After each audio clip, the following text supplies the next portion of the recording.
debate between black rebels and the agents of the state, especially agents of repression, the police, the National Guard, and the military.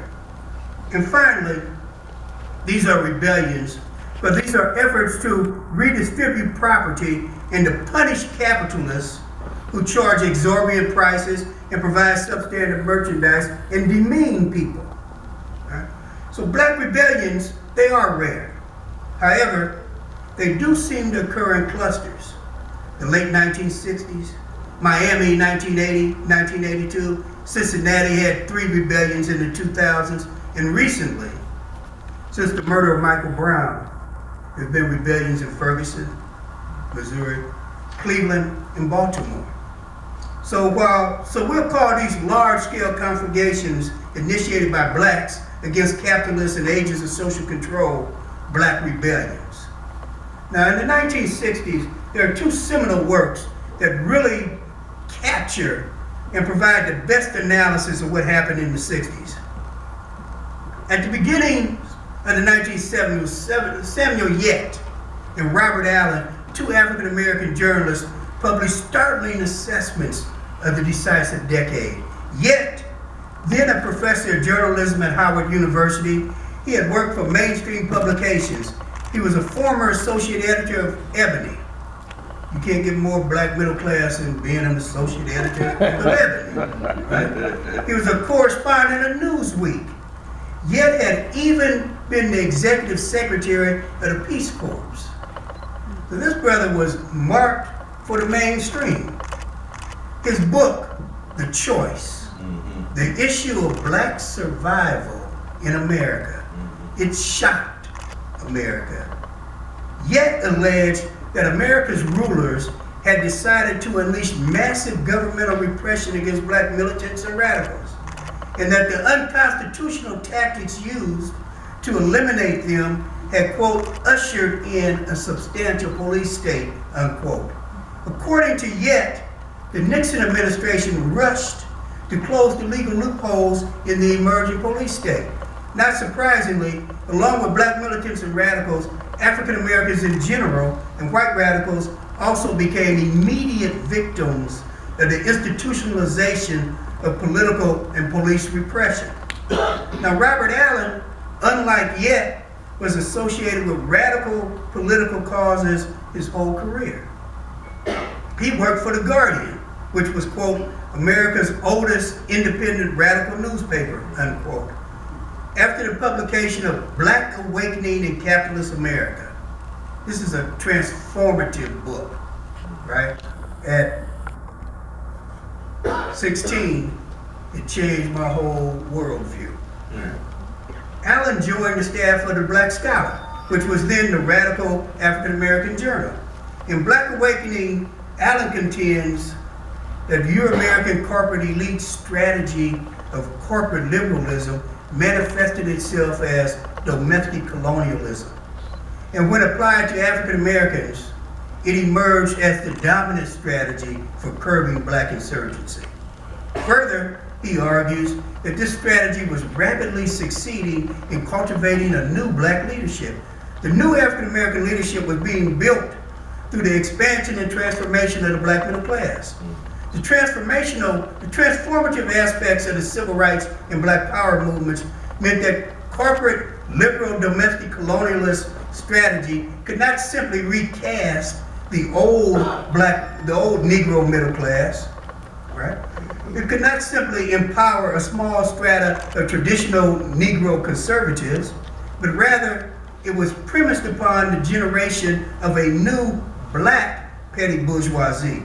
For this strategy to be successful, this new black middle class had to articulate the militant rhetoric of black power while subscribing to its most moderate and conservative aspects.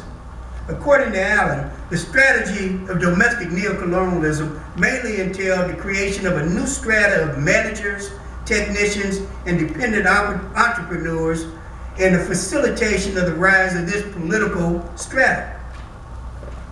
Now, these 2 strategies that are described by Samuel Yett, where he says this is going to be repression, but it's going to be repression of militants and radicals, not repression of the entire black community.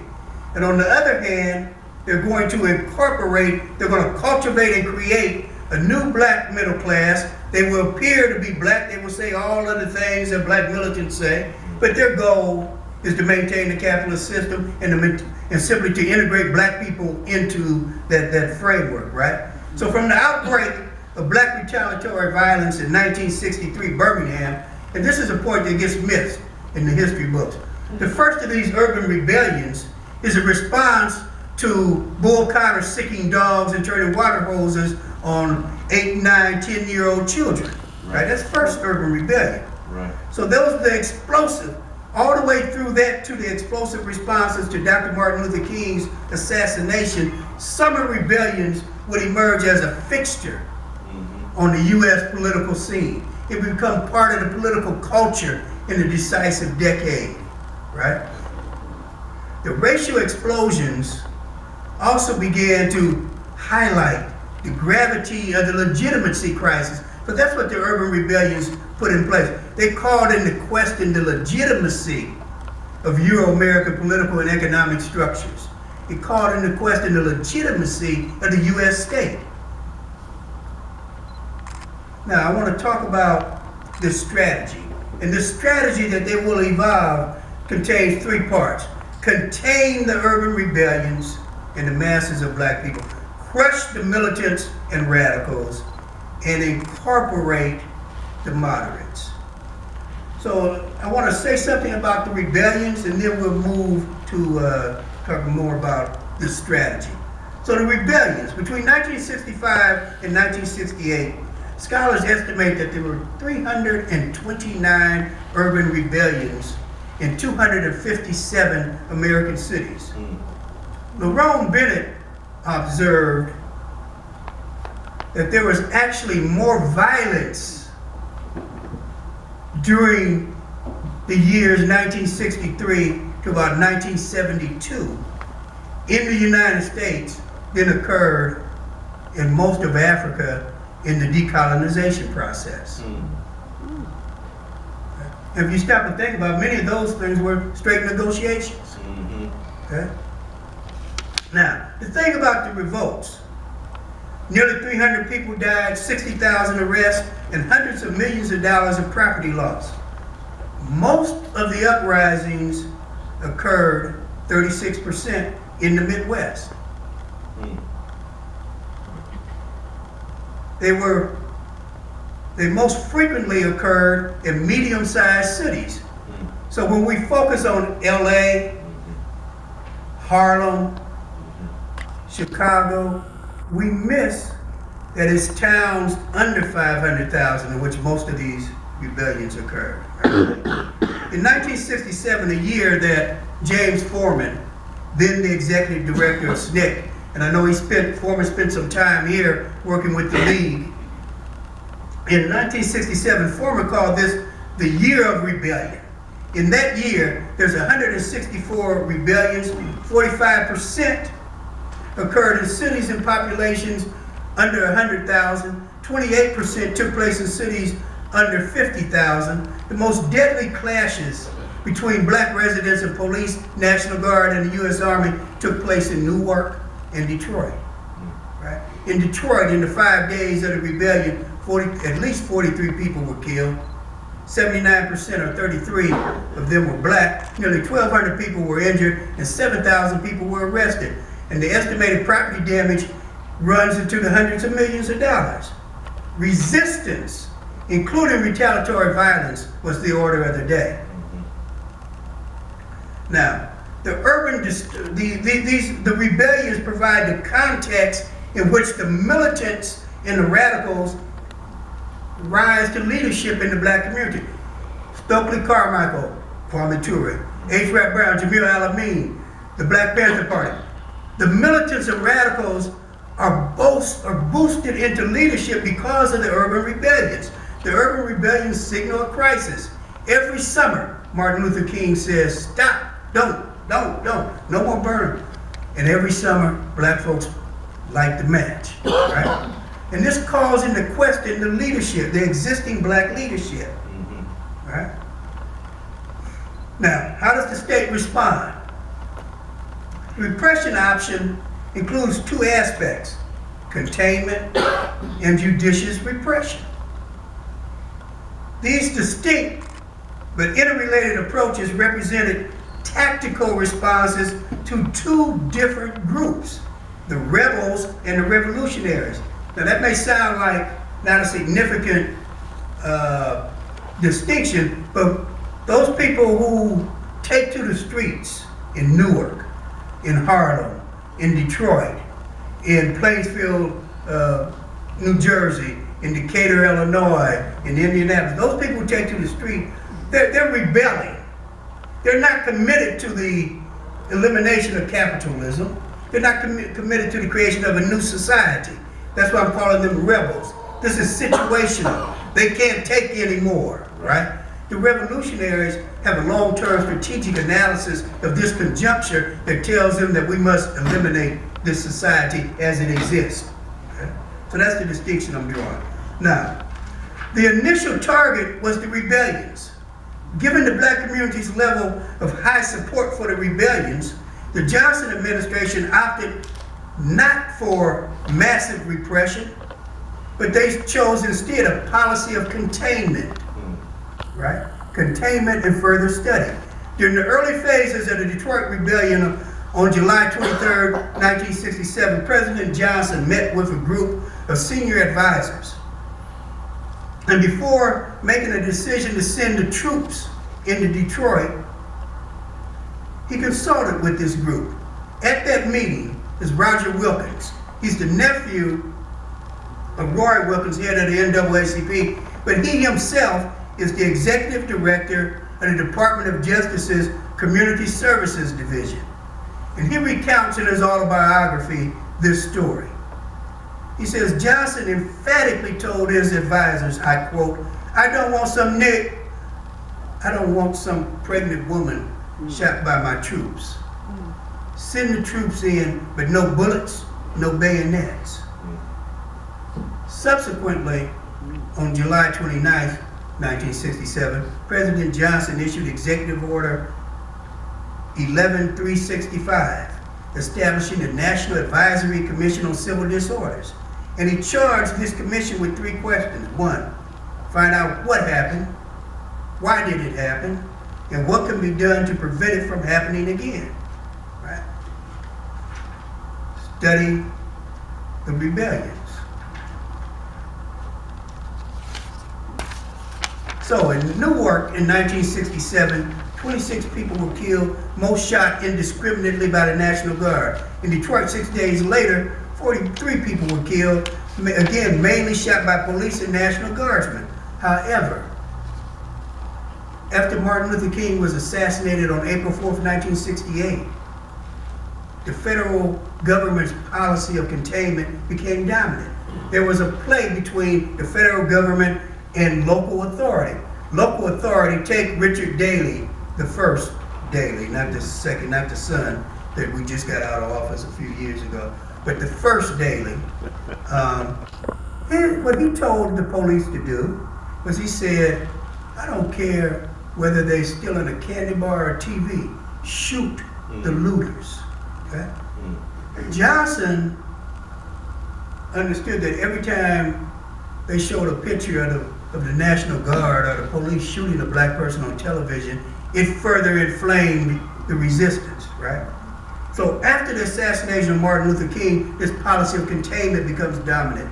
Deaths were dramatically down. National Guardsmen, U.S. Army troops, they showed force, but they began to sheathe the lethal procedures that they had used previously to suppress the rebellions. They switched toward using curfews, right? And they rarely killed anyone after that point. Consequently, for the entire April uprisings of 1968, only 46 people were killed. In Detroit in 67, 43 people are murdered. For all of the uprisings of 1968 in the wake of Martin Luther King's assassination in the month of April, only 46 people are killed. So we can see that they're moving toward a different policy here. Now, the federal government used the rebellions to transform municipal police departments from purely local institutions into agencies charged with implementing national policy. They passed a bill, the no-knock law, no-knock search and seizure. And this provision allowed you to search people without a search warrant, wiretapping with a court order.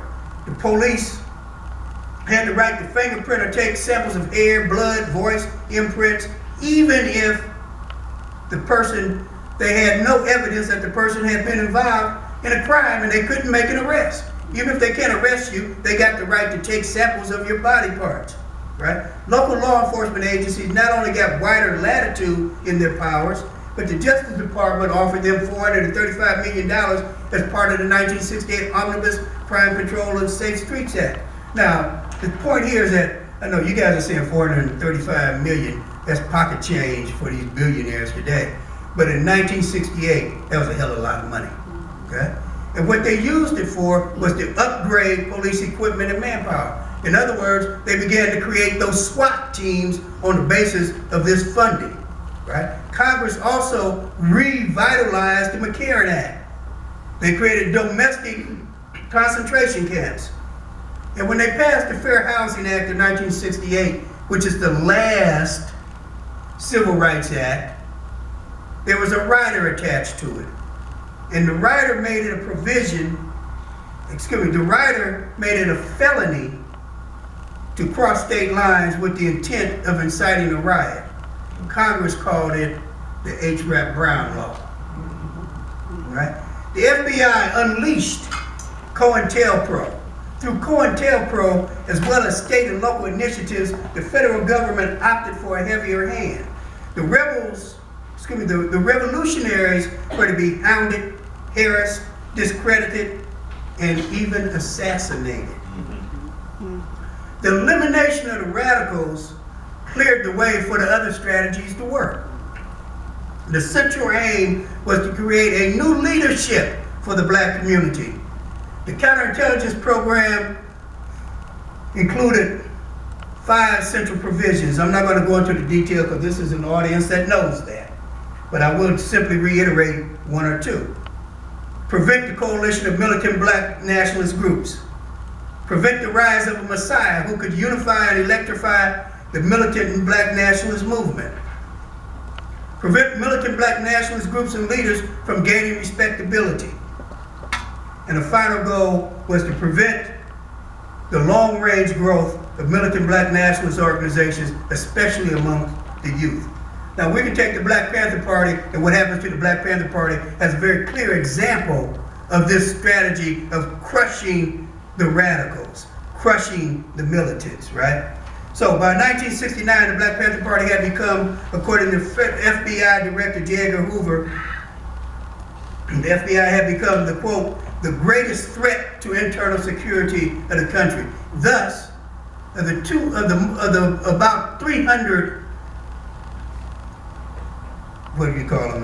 actions that were approved by COINTELPRO, 233 were targeted at the Panthers.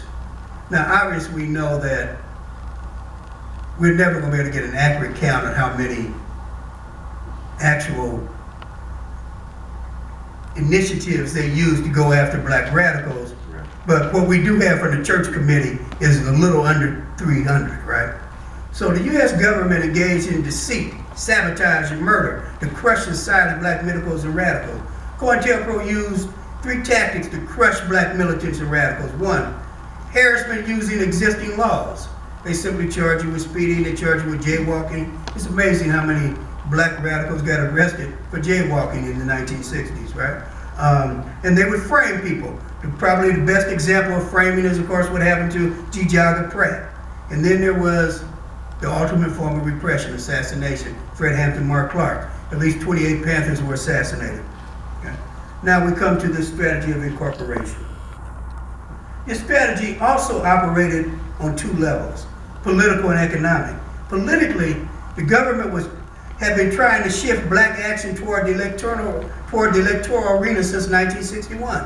In part, is that it aimed to lay the foundation for leadership in the black community to be taken away from activists and placed in the hands of politicians and bureaucrats, managers. Collectively, the Civil Rights and Black Power movement opened up previously closed avenues for advancement for African Americans. Whereas in 1964, there were only 103 blacks holding public office. I'm talking everything from dog catcher to city council. Okay? There's 103 black folks that hold elected office in the country. Okay? By 1965, it's 280. By 1975, it's 3,500. And today, there's over 10,000. Okay? In 1960, only 4% of African Americans obtained a college degree. By 1975, the percentage had nearly tripled. The unemployment rate for black men decreased from 9.6% in 1960 to 5.6% in 1970. In 1959, black family median income was 52% that of white families. By 1969, it had risen to 61%. The black middle and upper classes benefited disproportionately from the new opportunities created by the Civil Rights and Black Power movements. Essentially, it was the goal to create a corpse of African American politicians, especially mayors, who would guide black activity safely back into established channels, lobbying and electoral politics, thereby reinforcing liberal pluralism. In 1970, Allen alleges that government and corporate transformation of the black middle class facilitated the rise of these modern politicians and the creation of a new strata of managers, technicians, independent entrepreneurs. Now I want to raise a point. If you look at most quality of life indicators, you will find that there's only one where there's a clear-cut argument that can be made that we have increased. And that's in terms of electoral politics. If you're looking at everything else, it's slowed down, so it's stagnant, or it's regressed. Okay? And I'm here in Detroit, so you guys clearly understand more than most people that black elected leadership has not improved the quality of our life. It has not. Now, economically, and I'm coming toward a conclusion, economically they sought to create a capitalist class. Richard Nixon was the only presidential candidate in 1968 to endorse black power. Right? Eldridge Cleaver ran for president, Dick Gregory ran for president, but Richard Nixon endorsed black power. And he defined black power as black capitalism. And he made a very clear and explicit argument that if black people felt that they had a stake in America as it is, right, they would become useful to America.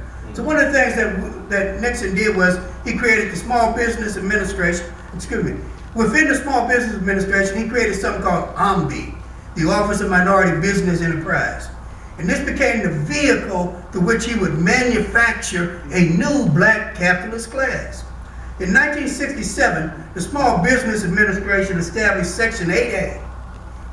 And this authorized the SBA to establish a separate pool for some contracts from which only, quote, disadvantaged companies would come to bid. Now we know that a lot of white companies use fronts, but the point is that they were seriously trying to create some semblance of a black capitalist class through this program. So the Nixon administration establishes this office, and here's what we can call as the results. It means that the federal government now is going to ensure that 10% of these contracts go to minority contractors.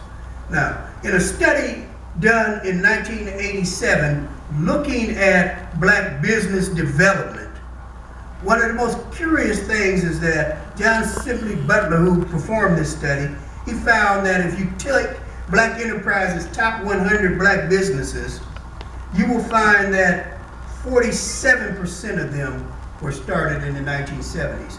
So in 1987, you got a list of the top 100 black businesses. 47% began in the 1970s. That is to say that they benefited from Richard Nixon's initiative.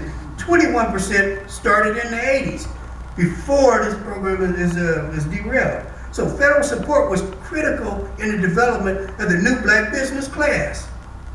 Yet, black initiative cannot be neglected, right? The black people were struggling and doing their own thing. But this, we can't neglect the way in which the federal government shaped the evolution of this particular class. And that out of this class become moderate and conservative interpretations of the Black Power philosophy.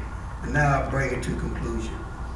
So in response to the rebellions of the 1960s, the state and corporate America initiated a combined strategy of judicious repression and corporate liberalism, or contain the community, crush the radicals and militants, and incorporate the moderates. The community was contained, and the militants and radicals were crushed, and the state incorporated a small but important segment in order to construct a new black middle class as part of the emerging technical, managerial, and capitalist classes. Ultimately, the state and corporate America would make the neoliberal turn, and they would move to marginalize the black working class, and they would drastically reduce or abolish the programs that allowed them to reconfigure the black middle class. Thank you.